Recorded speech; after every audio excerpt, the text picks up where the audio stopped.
1 de Pedro, capítulo 3, versículos 13 até o versículo de número 17. Assentados como todos estão, abram as suas Bíblias, vamos ler o texto, 1 de Pedro 3, versículos 13 até o versículo de número 17.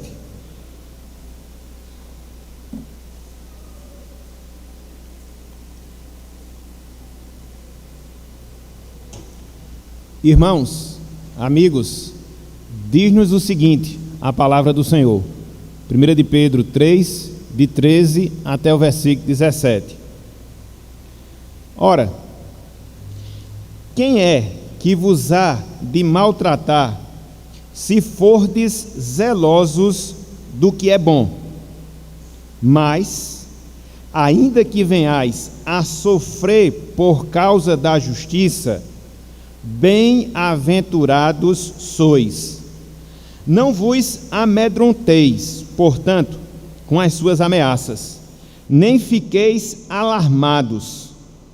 Antes, santificai a Cristo como Senhor em vosso coração, estando sempre preparados para responder a todo aquele que vos pedir razão da esperança que há em vós, fazendo-o, todavia, com mansidão e temor, com boa consciência, de modo que, naquilo em que falam contra vós outros, fiquem envergonhados os que difamam o vosso bom procedimento em Cristo Jesus. Porque, se for da vontade de Deus, é melhor que sofrais por praticardes o que é bom do que praticando o mal. Até aqui, até o versículo 17. Que o Senhor nos abençoe e que Ele aplique em nossos corações a sua santa e bendita palavra. Amém. Meus irmãos, meus amigos, na semana passada ocorreu um fato que gerou uma certa polêmica, que gerou um certo debate sobre o que hoje nós estamos chamando de cristofobia. E o que é isso? No seu sentido mais prático. O que é isso no seu sentido mais direto? É o ódio e a perseguição, a aversão que muitos estão nutrindo, quer seja em relação aos cristãos, no sentido individual, mas quer seja em relação ao cristianismo como religião. E aqui eu coloco cristianismo no seu sentido mais geral, não especificando um ramo em si, mas tratando o cristianismo como religião que professa e professa Cristo. E qual foi o fato? Qual foi o acontecimento que gerou essa polêmica, que gerou esse debate acerca da cristofobia, como nós costumamos e estamos a dizer? Foi o fato daquelas duas igrejas lá no Chile terem sido queimadas. Eu acho que muitos de nós aqui tomamos conhecimento, e esse assunto, esse acontecimento, ele foi veiculado através dos meios de comunicação. Eu acredito que vocês sabem do que eu estou falando, sabem do que eu estou dizendo. Se não, depois procura na internet que vocês vão ver, que vocês vão encontrar. E aí, quando aconteceu esse fato, essas igrejas terem sido queimadas lá no Chile, alguns viram apenas como um ato político em si, ao passo que outros enxergaram nisso uma perseguição religiosa. E esse foi o debate, e essa foi a polêmica, se foi religioso, se foi político.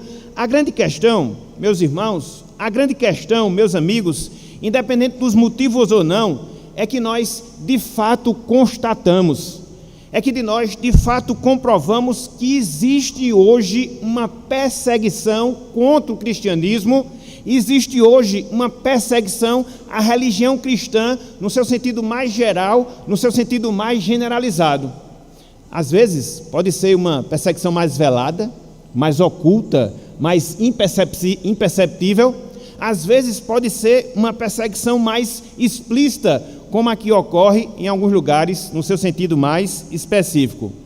Só para nós termos uma ligeira noção dessa realidade que nós estamos vivenciando, dessa realidade que nós estamos experimentando, que é essa perseguição ao cristianismo, a missão Portas Abertas, ela registrou um aumento significativo de perseguição ao cristianismo no mundo.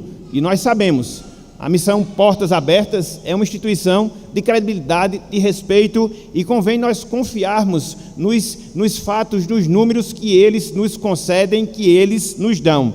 Então, se registrou no ano passado, só para nós termos uma ligeira noção, 9.200 ataques a igrejas, escolas, hospitais cristãos em todo o mundo, em todo o globo terrestre, pelo menos o que ficou registrado. E aí, quando você compara esse número, 9.200 ataques, com o do ano anterior, você percebe que houve um aumento vertiginoso, houve um grande aumento. Por quê? Há 2 anos, os ataques a igrejas, hospitais, escolas cristãos tinham sido apenas, em referência ao ano passado, 1.800. Então, de um ano para outro, saltou de 1.800 ataques para 9.200 ataques. Então, a gente pode concluir que existe uma escalada de perseguição ao cristianismo se espalhando por todo o mundo, se espalhando por todo o globo terrestre. Conforme nós falamos, a Coreia do Norte, há anos, não deixa de ser o país que mais persegue cristão, o país que mais persegue o cristianismo em toda a face do mundo. E aí, quando nós olhamos esses fatos, e eu gosto de analisar, a gente chega à conclusão que a gente não deve ficar impressionado com essas coisas. Não devemos ficar impressionados com essas coisas? Sim, meus irmãos, sim, meus amigos, porque quando nós olhamos a história do cristianismo, a gente chega à conclusão que, quando nós analisamos a história do cristianismo, a gente vê um rastro de sangue, a gente vê um rastro de morte, a gente vê um rastro de perseguição à religião que professa Cristo como Senhor. Por exemplo, até ser oficializada como religião oficial, isso em meados do século XIV, o cristianismo ele era ferrenhamente perseguido pelo Império Romano, pelo império que dominava o mundo até então. E aí, quando nós vemos essa questão histórica e quando nós lemos esse texto que nós temos diante de nós chegamos à conclusão que era justamente essa a realidade. Era justamente essa a realidade vivida pelos cristãos para os quais Pedro ele escreve aqui nesse trecho, na verdade por toda a carta, mas em especial nesse trecho que nós acabamos de ler. Nero, que foi o pior dos imperadores romanos, em termos de ser sanguinário e perseguidor da igreja cristã, ele estava nos primeiros anos do seu reinado, ele estava nos primeiros anos do seu governo, e ele já começava a ensaiar uma série de medidas perseguidoras em relação aos cristãos, que culminaria no incêndio que ele mesmo faria à cidade de Roma, somente para incriminar, julgar, perseguir e matar muitos cristãos. Assim, meus irmãos, assim, meus amigos, Pedro, ele usa esse trecho da sua carta, capítulo 3, versículos 13 até o versículo número 17, para direcionar aqueles irmãos acerca dos sofrimentos que porventura eles estivessem passando, ou acerca dos sofrimentos que porventura eles passassem. Por quê? Porque era a realidade até então. Estava se desencadeando uma série de perseguições. Alguns cristãos já estavam sofrendo por causa da religião, e aí Pedro, ele tem ciência desse fato, e aí ele usa, repito, esse trecho da carta para direcionar aqueles irmãos acerca das suas posturas, acerca das suas atitudes, quando a perseguição, quando o sofrimento definitivamente batesse na porta das suas vidas, se é que não já estava acontecendo, como de fato estava na vida de algumas pessoas. Assim, meus irmãos, assim, meus amigos, com base nesse trecho, na noite de hoje, eu queria que nós considerássemos algumas verdades sobre o sofrimento cristão. E quando eu falo o sofrimento cristão, e quando eu falar de sofrimento cristão ao longo de toda essa mensagem, eu me refiro àquele sofrimento que nós padecemos pela nossa fé, aquele sofrimento que nós padecemos pela nossa fidelidade a Deus, que contraria o mundo, que de certa forma incomoda o mundo, e como resultado disso, nós acabamos sendo perseguidos, acabamos sofrendo. Então é nesse sentido de sofrimento que eu queria concentrar a minha atenção na noite de hoje. É por isso, meus irmãos, é por isso, meus amigos, que o título da nossa mensagem, baseado nesse raciocínio, é Enfrentando o Sofrimento injusto, enfrentando o sofrimento, aquele sofrimento que nós padecemos pelo fato de nós sermos perseguidos por causa do Evangelho, por causa da palavra de Deus. E aí nós podemos nos indagar, e aí nós podemos nos perguntar, quais são então as verdades, quais são então os pontos, o que é que nós podemos extrair de entendimento desse texto que nós temos diante de nós, visualizando esse tema, enfrentando o sofrimento. Em primeiro lugar, meus irmãos, em primeiro lugar, meus amigos, eu queria que nós considerássemos a realidade do sofrimento. Em primeiro lugar, eu queria que nós considerássemos a realidade do sofrimento. E aqui eu queria fazer uso do versículo 13, todo o versículo 13, e a parte inicial do versículo 14, a realidade do sofrimento. Vejam aqui o que nos diz a palavra do Senhor. Ora, quem é que vos há de maltratar, se fordes zelosos do que é bom?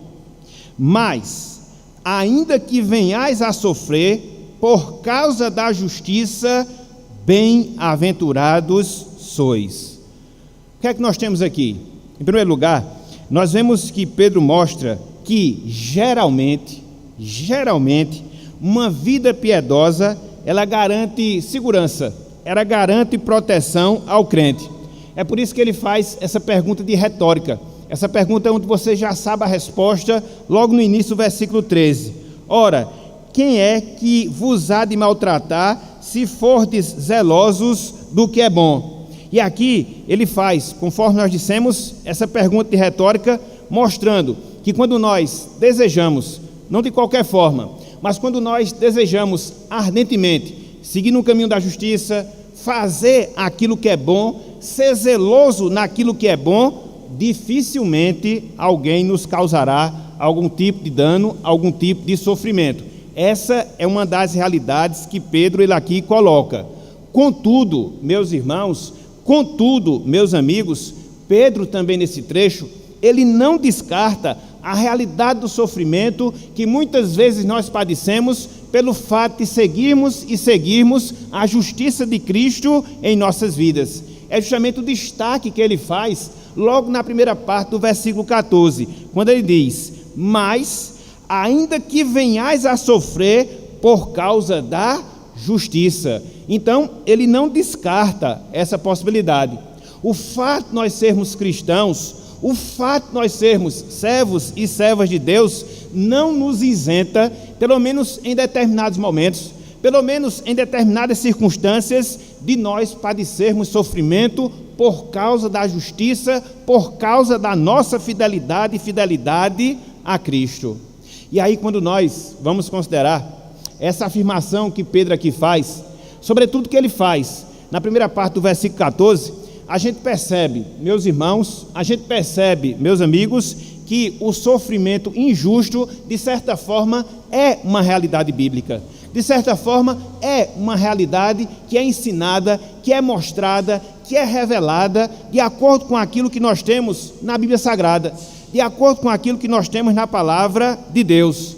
Por exemplo, o próprio Cristo, por exemplo, o próprio Salvador, ele mostrou, inclusive através do exemplo dos profetas, no caso, os profetas do Antigo Testamento, que muitas vezes, quando nós andamos na justiça, que muitas vezes, quando nós somos fiéis a Deus, nós sofremos perseguição por parte do mundo. E aí, quando você olha, por exemplo, as bem-aventuranças, Cristo ele fala de maneira muito clara essa realidade. Lá em Mateus capítulo 5, versículo 10, quando ele estava expondo as bem-aventuranças dos cristãos, ele diz: bem-aventurados os perseguidos por causa da justiça, porque deles é o reino dos céus. Mas que felizes são aquelas pessoas perseguidas por causa da justiça, da sua vida de retidão, da sua dedicação, do seu zelo a Deus, do seu zelo ao Senhor. Cristo mostrou. Na verdade, o que nós vemos aqui Pedro falar é um eco daquilo que Cristo já havia falado lá nas bem-aventuranças.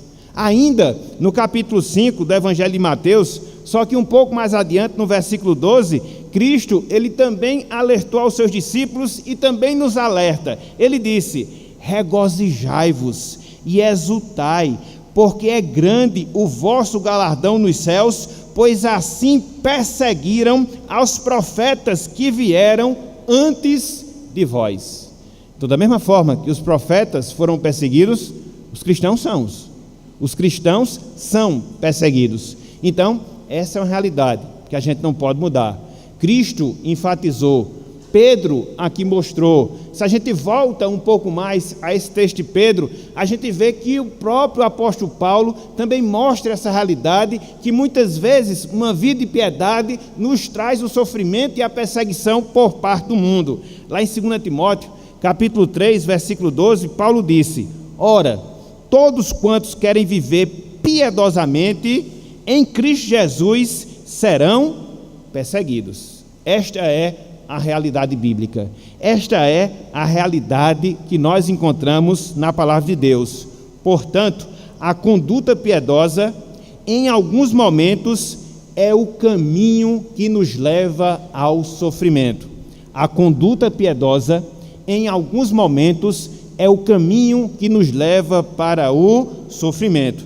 E aí, meus irmãos, e aí, meus amigos, Pedro, ele segue aqui na passagem, mostrando que esse sofrimento piedoso, mostrando que esse sofrimento injusto, que muitas vezes nós cristãos padecemos, proporciona para nós uma grande alegria, proporciona para nós uma grande satisfação. É por isso que no versículo 14 ele prossegue dizendo: bem-aventurados sois, bem-aventurados sois. Isso indica não uma mera alegria, mas isso indica um regozijo intenso. Essa alegria que se faz presente da vida da pessoa piedosa, pelo fato de Deus capacitá-la com a sua presença, pelo fato de Deus proporcionar a ela a sua alegria, pelo fato de Deus fortalecê-la diante desses momentos difíceis que muitas vezes o cristianismo, a palavra de Deus, ele nos leva.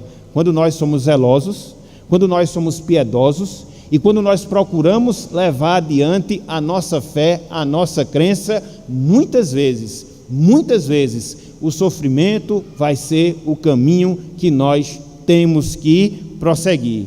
E aí, meus irmãos, e aí, meus amigos, nós aprendemos aqui uma verdade. Não qualquer verdade, mas nós aprendemos aqui uma verdade fantástica para cada um de nós. Ou seja, a vida cristã não nos isenta do sofrimento, mas provê a capacitação para que nós possamos enfrentar o sofrimento. São dois lados de uma mesma moeda. Por um lado, você tem a realidade do sofrimento, é um fato. Por outro lado, você tem de Deus a promessa, você tem de Deus a garantia da capacitação que Deus irá nos proporcionar para poder enfrentar esse sofrimento injusto que muitas vezes nós padecemos e padecemos ao longo da nossa vida aqui na terra. Por isso, meus irmãos, por isso, minhas irmãs, nós devemos sempre nos lembrar dessa verdade. Nós devemos sempre nos lembrar dessa realidade, experimentando o consolo de Cristo, experimentando a proteção de Cristo, quando isso se der em nossas vidas. Às vezes, ser fiel a Cristo nos leva a pagar um preço alto. Às vezes, ser fiel ao Senhor nos leva a experimentar a indiferença, a perseguição por parte das pessoas, e às vezes a gente nem precisa ir muito longe. Muitas vezes, quando você procura priorizar a Cristo e ser fiel à sua palavra, a perseguição começa logo de casa, com os nossos parentes descrentes, e aí se estende para o nosso ciclo de amizade, e aí abrange o nosso ambiente de trabalho, e aí vai um pouco mais e chega até mesmo à sociedade. Faça essa experiência na sua vida. Coloque os princípios do Evangelho em primeiro lugar. Coloque o propósito no seu coração de servir a Deus, de obedecê-lo irrestritamente em todos os aspectos da sua vida, e você vai ver, pelo menos num dado instante, pelo menos num dado momento, que virão sofrimentos, virão perseguições sobre a sua vida. Por quê? Isso é uma realidade. Agora, quando isso acontecer, como Pedro aqui fala, o que é que nós somos? Nós somos mais que felizes. O que é que nós somos? Nós somos bem-aventurados, pois assim Cristo nos ensinou, pois assim Cristo determinou. Então, em primeiro lugar, o que é que nós queríamos ver? A realidade do sofrimento. Ele é real, é uma possibilidade real em nossas vidas. Mas não só isso. Em segundo lugar, meus irmãos, em segundo lugar, meus amigos, eu queria que nós considerássemos o comportamento que nós devemos ter em meio ao sofrimento. O comportamento que nós devemos ter em meio ao sofrimento. E aqui eu queria fazer uso do versículo 14, parte B, e chegar até o versículo número 15. Acompanhe conosco, por favor, a leitura nesse trecho.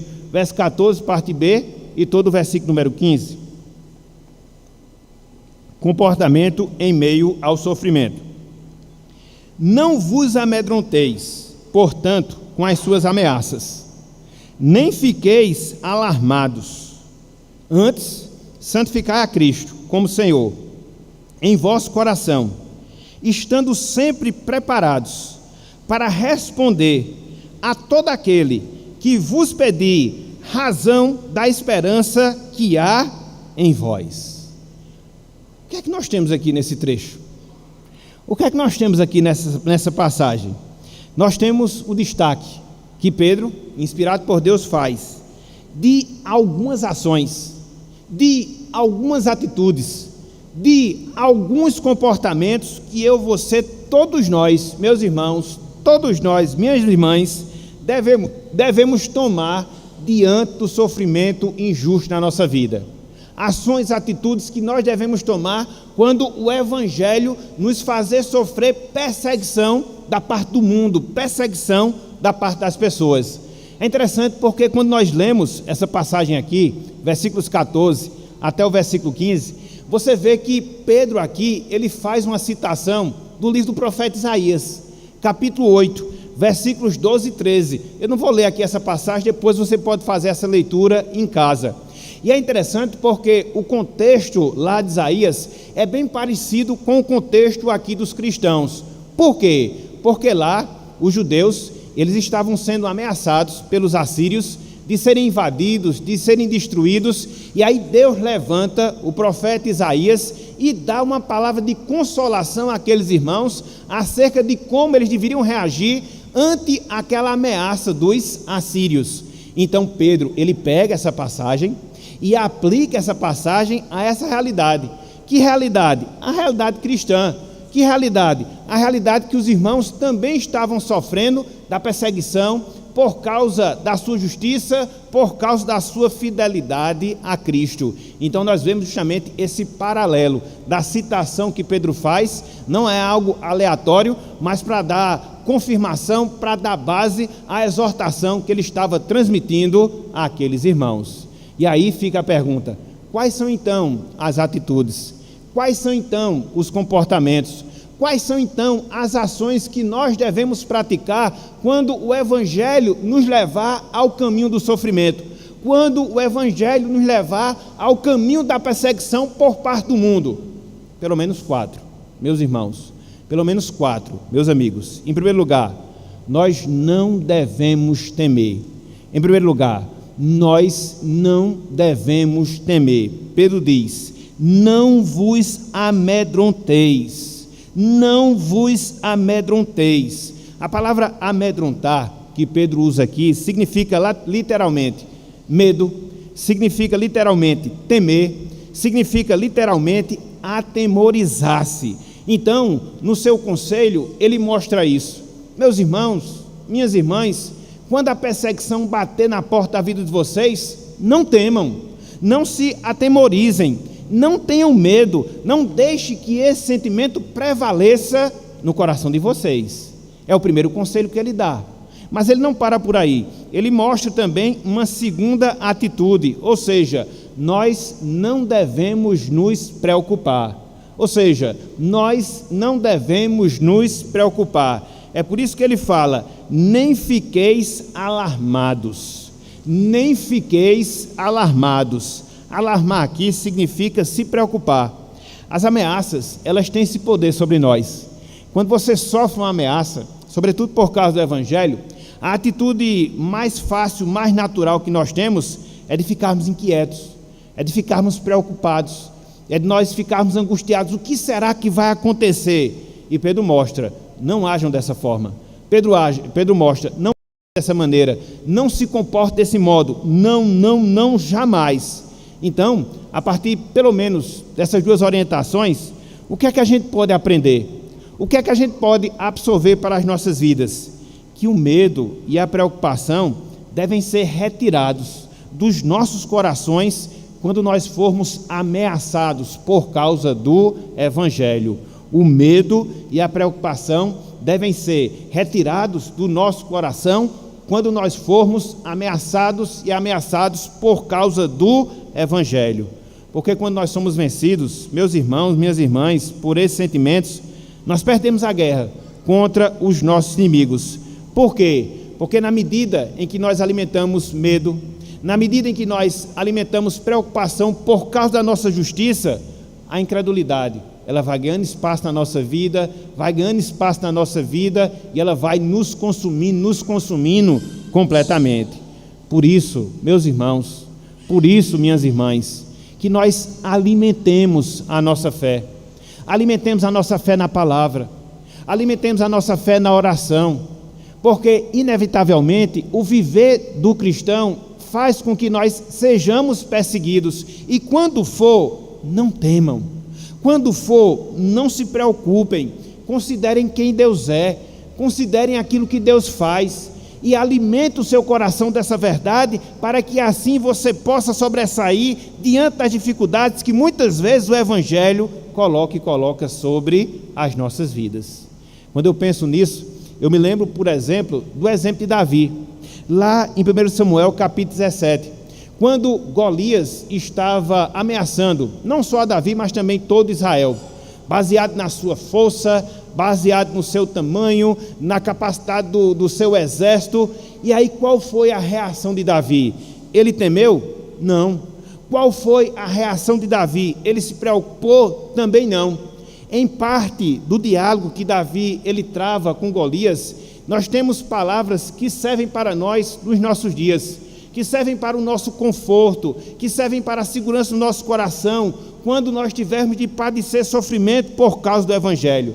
Lá no versículo 45, até o versículo de número 47, de 1 Samuel 17, Davi assim diz a Golias, e tome essa palavra também para você. Davi, porém, disse ao filisteu, a Golias: tu vens contra mim com espada e com lança e com escudo, eu, porém, vou contra ti em nome do Senhor dos Exércitos, o Deus dos exércitos de Israel, a quem tens afrontado. Hoje mesmo o Senhor te entregará nas minhas mãos, ferir-te-ei, tirar-te-ei a cabeça, e os cadáveres do arraial dos filisteus darei hoje mesmo às aves dos céus e às bestas feras da terra, e toda a terra saberá que há Deus em Israel. Saberá toda esta multidão que o Senhor salva, não com espada, não com lança, porque do Senhor é a guerra, e Ele vos entregará nas nossas mãos. Essa foi a visão de Davi. Ele não olhou um gigante diante de si, mas ele olhou um Deus todo-poderoso que vence gigantes. E essa é a perspectiva que nós devemos ter. Essa é a experiência que nós devemos ter nos nossos corações, não se deixando vencer, quer seja pelo temor, quer seja pelo medo. As duas primeiras atitudes, os dois primeiros comportamentos que nós não devemos ter quando nós formos ameaçados por causa do Evangelho. Não devemos temer, não devemos nos preocupar. Mas não só isso, Pedro ele segue, e no versículo 15 ele coloca duas atitudes positivas que nós devemos fazer, que nós devemos cumprir, associadas às outras duas, para vencermos o sofrimento na nossa vida. Ou seja, em terceiro lugar, nós devemos santificar a Cristo. Em terceiro lugar, nós devemos santificar a Cristo. Ele assim diz: antes, uma vez que você não tema, uma vez que você não se preocupe, antes santificai a Cristo como Senhor em vosso coração. A palavra santificar aqui significa atribuir posição anterior. Não é o santificar no sentido de separar. Não. Mas aqui é santificar no sentido de atribuir uma posição superior. E Pedro nos ensina justamente isso. Quando nós formos perseguidos por causa da palavra, quando nós formos perseguidos por causa do Evangelho, nós devemos colocar Cristo acima de tudo, colocar Cristo acima de todos. E isso começando aonde? Começando no nosso coração, que é o centro da nossa personalidade. De onde partem os pensamentos, de onde partem as palavras, de onde partem as ações. É essa a orientação que Pedro dá. Santifique a Cristo no seu coração. Coloque Cristo na posição superior a tudo e a todos no seu interior. Faça isso quando o sofrimento bater na porta da sua vida. Mas não só santificar a Cristo. Nós também precisamos defender o Evangelho. Nós também precisamos defender o Evangelho. E o texto, ele segue: estando sempre preparados para responder todo aquele que vos pedir razão da esperança que há em vós. A palavra responder aqui, que nós temos, ela significa literalmente defender. É de onde nós extraímos a palavra apologia na nossa língua. O que é uma apologia? É uma defesa que você faz de algo, que você faz de alguém. Aqui nesse caso, a apologia diz respeito à defesa que nós devemos fazer do Evangelho, a defesa que nós devemos fazer da palavra de Deus, que nos ensina a esperança eterna que nós temos em Cristo Jesus. E é justamente esse o conselho que Pedro transmite àqueles irmãos. Estejam prontos, estejam preparados, defendam o Evangelho, defendam a palavra de Deus, mostre que a esperança que nós temos de vida eterna é verdadeira, mostre que é nela que nós baseamos a nossa confiança. Faça isso, é o compromisso que nós temos perante Deus, perante o Senhor. E quando nós observamos esses dois últimos conselhos que Pedro aqui nos transmite, o primeiro deles, de santificarmos a Cristo, o segundo deles, de nós defendermos o Evangelho, o que é que nós aprendemos? É que há uma ligação, meus irmãos, há uma ligação, meus amigos, entre aquilo que nós cremos e aquilo que nós fazemos. Há uma ligação entre aquilo que nós cremos e aquilo que nós fazemos.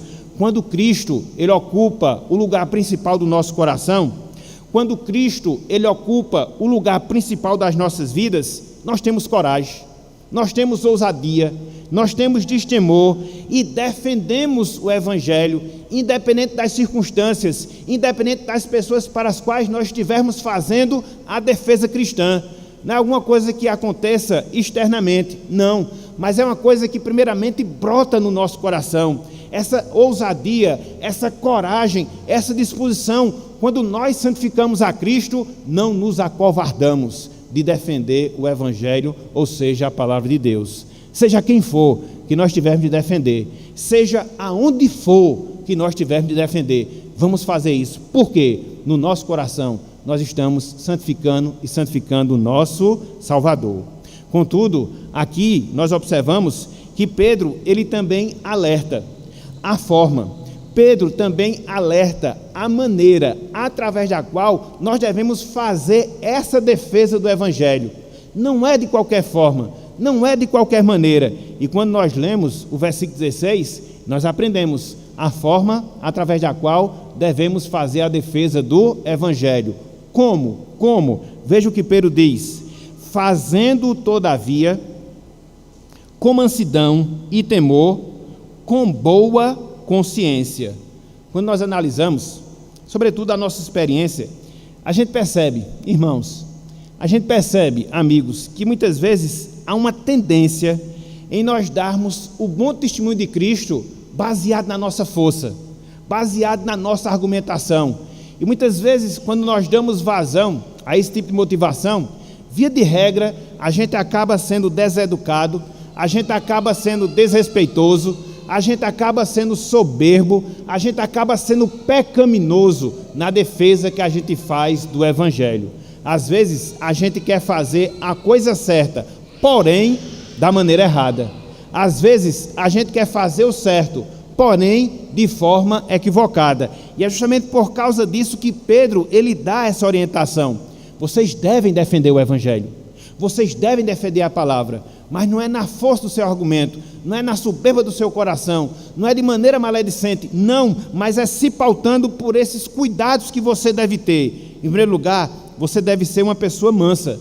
A palavra mansa aqui significa educado. Em segundo lugar, você deve fazer com temor. A palavra temor aqui significa respeito.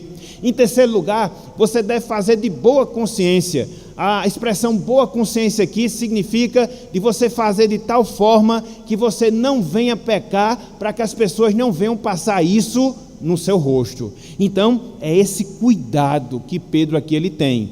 Defenda o Evangelho, santifique a Cristo, agora com mansidão, com temor e com boa consciência. E aí, complementando o seu ensino, Pedro ele mostra que quando nós assim agimos, quando nós assim procedemos, o resultado vai ser direto, o resultado vai ser imediato, e vai ser um resultado positivo para as nossas vidas. E que resultado é esse?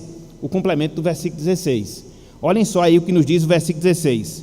De modo que, naquilo em que falam contra vós outros, fiquem envergonhados os que difamam o vosso bom procedimento em Cristo.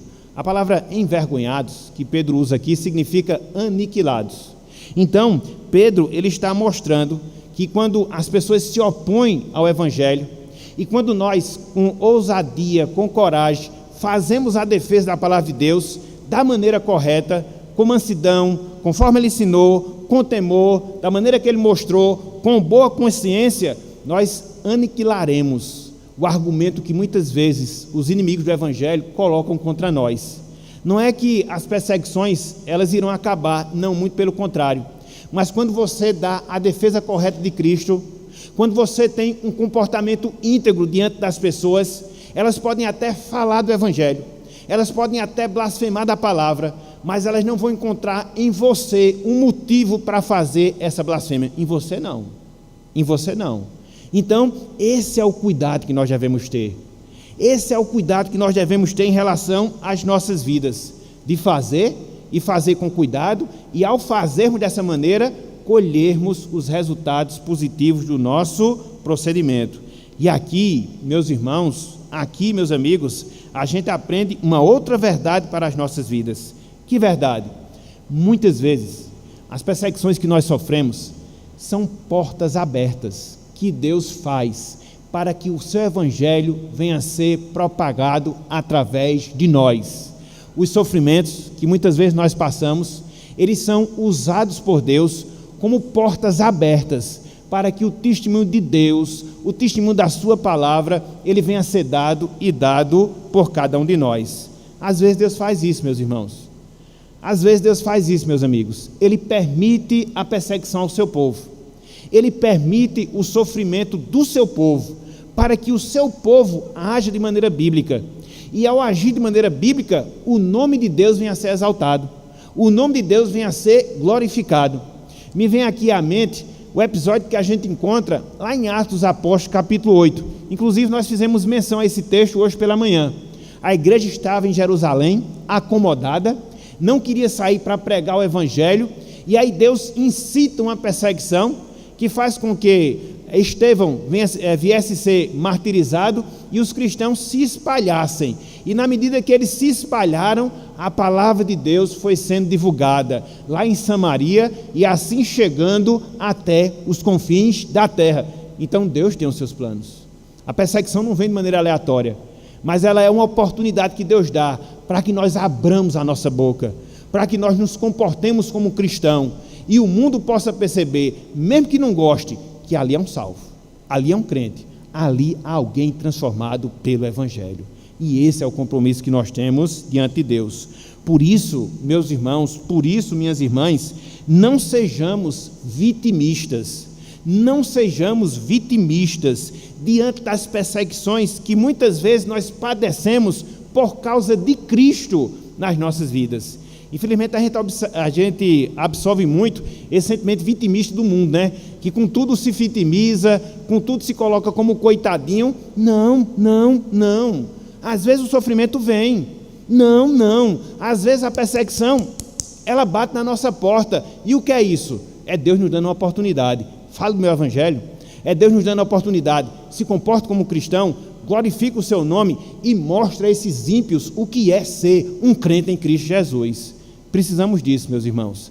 Precisamos disso, minhas irmãs. Talvez essa seja a maior carência que nós temos na igreja cristã, dela ser sacudida, positivamente falando, de sobrevir sobre nós uma grande perseguição, inclusive com ameaça de vida, para que assim a gente possa extrair o joio do trigo e fique somente aqueles que forem fiéis a Cristo e a sua palavra, como acontece na igreja do Oriente, de irmãos nossos que têm as suas casas queimadas, que são presos, que muitas vezes perdem a vida, mas não abrem mão do Evangelho. Então nós precisamos aprender com esses exemplos e precisamos aproveitar as oportunidades para que, através das nossas palavras, para que, através do nosso comportamento, Cristo, ele venha a ser glorificado perante os inimigos do Evangelho. Então, em primeiro lugar, foi que nós vimos a realidade do sofrimento. Em segundo lugar, o que foi que nós consideramos? Os comportamentos que nós devemos ter diante do sofrimento. Mas não só isso. Em terceiro lugar, eu queria que nós considerássemos a utilidade do sofrimento. Em terceiro lugar, eu queria que nós considerássemos a utilidade do sofrimento. Vejam aí, versículo número 17. 1 de Pedro 3, versículo 17. Diz o seguinte, a palavra do Senhor: porque, se for da vontade de Deus, é melhor que sofrais por praticardes o que é bom do que praticando o mal. O que é que nós temos aqui nesse trecho? O ensino de Pedro, que o sofrimento injusto, aquele sofrimento que a gente padece por causa do Evangelho, ele é útil para nós, meus irmãos. Ele é útil para nós, minhas irmãs. A palavra melhor que nós temos aí nesse trecho, infelizmente ela tem uma tradução um pouco pobre na nossa língua e acaba não exprimindo o seu significado no original. A palavra melhor que nós temos aí, literalmente falando, significa aquilo que é útil. A palavra melhor, literalmente falando, significa algo que é proveitoso. Então, se a gente pudesse fazer uma tradução mais fiel, uma tradução mais exata aqui dessa passagem, é mais ou menos assim: porque, se for da vontade de Deus, é mais proveitoso, é mais útil que sofrais por praticardes o que é bom do que praticando o mal. Às vezes as traduções são um pouco infelizes e às vezes a gente perde lições importantes justamente porque nós não temos uma tradução tão exata. Então, o que é que Pedro está ensinando aqui? Que padecer pelo Evangelho, que sofrer por causa da palavra é útil, é proveitoso para quem? Para nós, meus irmãos, para nós, minhas irmãs. E aí você pode se perguntar: mas que proveito há você sofrer pela palavra? Que proveito há você sofrer para o Evangelho?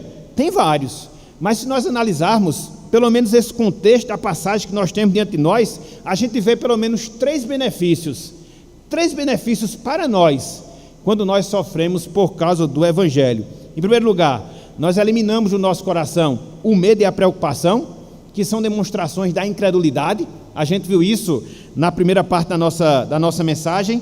Em segundo lugar, a gente exaltará a Cristo nas nossas vidas, santificando o seu nome, que a gente também viu no segundo momento da nossa pregação. E também, em terceiro lugar, nós daremos o bom testemunho de Deus através da sua palavra e também através das nossas vidas. Veja que benefício, na verdade, vejam que benefícios nós temos para nós, pelo menos três, que de certa forma é a repetição daquilo que nós vimos no ponto anterior. A gente vai eliminar o medo, a gente vai eliminar a preocupação do nosso coração, que são demonstrações de incredulidade, a gente vai exaltar Cristo acima de tudo e de todos na nossa vida, a gente vai dar o bom testemunho de Deus, quer seja através de palavras, quer seja através de ações. Por isso que muitas vezes é útil, por isso que muitas vezes é melhor que nós soframos injustamente do que sofrermos por aquilo que porventura tivermos feito de mal. É isso que nós temos aqui na palavra do Senhor. E isso já nos leva a aprender uma outra verdade. Que verdade é? Que Deus, meus irmãos, meus amigos, Ele tem um propósito nos nossos sofrimentos, que muitas vezes nem imaginamos. Deus, Ele tem propósitos nos nossos sofrimentos por causa do Evangelho, que nós nem imaginamos, que nós nem pensamos. Às vezes a gente se comporta muito com aquela questão que se fala do pontinho preto no quadro branco. A gente só vê o ponto preto, só vê o ponto preto, só vê o ponto preto. E às vezes é isso que acontece na nossa vida. A gente só vê o sofrimento por causa do Evangelho. A gente só vê a perseguição por causa da palavra. E não para enxergar os benefícios que estão ao redor desse sofrimento. Aquilo que a gente pode ser, aquilo que a gente pode falar, aquilo que a gente pode fazer para que Cristo venha a ser manifestado em nossas vidas. Devemos ter, meus irmãos, devemos ter, minhas irmãs, esse posicionamento positivo na nossa vida em relação aos sofrimentos. O que é que Deus quer fazer em mim através do sofrimento? O que é que Deus quer fazer por mim através do sofrimento que eu padeço por causa da sua palavra? São perguntas, são questionamentos que nós devemos fazer quando nós formos atribulados, para que nós tenhamos uma perspectiva correta, para que nós tenhamos um comportamento adequado e a gente possa aproveitar, inclusive, o sofrimento trazido pelo Evangelho, para que nós nos santifiquemos mais, para que nós cresçamos espiritualmente, mas para que, acima de tudo, Deus, Ele venha a ser glorificado em nossas vidas. Portanto, meus irmãos, portanto, minhas irmãs, que assim procedamos, que assim nós hajamos em nossas vidas. Então, nessa noite de hoje, nós vimos que o sofrimento pelo Evangelho, ou pelo Evangelho, pode ser uma realidade em nossas vidas. O sofrimento pelo Evangelho pode ser uma realidade em nossas vidas. Na verdade, meus irmãos, meus amigos, na medida em que o plano de Deus, ele chega ao seu aspecto da consumação, os sofrimentos, eles ficarão cada vez mais constantes. Os sofrimentos, eles ficarão cada vez mais intensos. Talvez seja uma perspectiva negativa que eu tenha da vida, mas eu vejo que é uma perspectiva mais bíblica. Porque se eu entendo que a palavra de Deus é verdade, e se eu vejo nela que nos últimos dias se desencadeará uma grande perseguição para ou contra a igreja de Deus, o que é que eu vou esperar? Dias melhores? Não tem lógica, não tem lógica. A palavra de Deus diz que os últimos dias serão terríveis para a igreja, que o amor de muitos esfriarão, e que se não fosse por causa dos eleitos, Cristo falou, tais dias seriam abreviados. Então, nós estamos vivendo o momento da história, estava até conversando com a irmã hoje, em que eu vejo justamente isso. Nós estamos nos encaminhando para o final. Nós estamos nos encaminhando para a consumação do plano de salvação. E a igreja, ela vai ser perseguida. A igreja, ela vai ser destratada. E isso vai se intensificar cada vez mais. Esperemos que você vai ver, esperemos que você vai realmente comprovar esse fato. E quando isso estiver acontecendo, na verdade, de certa forma já está, mas quando isso se intensificar ainda mais, o que é que nós devemos fazer? Nós não devemos temer os sofrimentos, nós não devemos estar preocupados com os sofrimentos, nós devemos exaltar a Cristo em meio aos sofrimentos, nós devemos testemunhar de Cristo diante dos sofrimentos. E quando isso acontecer, nós estaremos cumprindo com o propósito de Deus na nossa vida, estaremos calando os nossos adversários, estaremos silenciando os inimigos do Evangelho, e Deus estará sendo glorificado em nossas vidas. Então, meus irmãos, meus amigos, diante disso, eu queria chamar a atenção pelo menos para mais 3 lições, para a gente poder fechar a nossa mensagem na noite de hoje. Em primeiro lugar, meus irmãos, minhas irmãs, experimentemos a consolação em Cristo, em meio aos sofrimentos que nós padecemos por Ele, ou seja, que nós padecemos por Cristo. Cristo, Ele é fonte inesgotável de consolação. Cristo, Ele experimentou o inferno na cruz, para que nós pudéssemos experimentar o céu quando nós formos atribulados aqui nessa vida. Cristo experimentou o inferno na cruz, para que nós pudéssemos experimentar o céu quando nós formos atribulados nessa vida. Portanto, que nós nos consolemos nele, portanto, que nós nos alegremos nele, seja o que for que porventura ocorrer, seja o que for aquilo que porventura se der nas nossas vidas. E você vai ver, quando você assume essa disposição de ser fiel a Cristo, os sofrimentos virão, a perseguição virá, mas também a consolação de Cristo inundará os nossos corações. Então, que experimentemos essa consolação, mas não só isso. Em segundo lugar, que nós esperemos a vitória que Cristo trará na sua vinda para nós que somos a sua igreja. Esperemos a vitória que Cristo trará na sua vinda para nós que fazemos parte da sua igreja. Essa é a promessa que nós temos na palavra do Senhor. Aqueles que perseguem a igreja, aqueles que procuram fazer mal ao Evangelho, caso não se voltem para Deus, caso não se voltem para o Senhor, só há um fim para eles: o juízo de Cristo, que virá, mais cedo ou mais tarde virá, porque mexer com a igreja de Cristo é mexer com o próprio Cristo. Eu me lembro muito daquelas palavras que Cristo falou a Paulo, logo depois da sua conversão, quando Cristo apareceu para Paulo, e Paulo escutou aquela voz: Paulo, Paulo, por que me persegues? Na verdade, Paulo estava perseguindo os cristãos, no caso desse tempo ele era Saulo, mas porque perseguir os cristãos significa perseguir a Cristo. Perseguir a igreja significa perseguir a Cristo. E não nos esqueçamos, quando Cristo retornará, Ele dará o justo pagamento sobre todos aqueles que pisoteiam, sobre todos aqueles que procuram fazer mal à sua igreja. E esse dia vai chegar, esse momento vai chegar. E quando ele chegar, nós seremos vitoriosos em Cristo Jesus. Vai valer a pena todo o sofrimento, vai valer a pena toda a dor, vai valer a pena toda a perseguição, porque Cristo retribuirá todo o nosso sofrimento, toda a nossa dor, pela sua consolação, pela sua santa consolação, pela sua eterna consolação. Esperemos isso, mais cedo ou mais tarde vai acontecer. E por fim, para aquelas pessoas que não são salvas ainda, o que é que nós temos de conselho? O que é que nós temos de palavra para você? Aceite a Cristo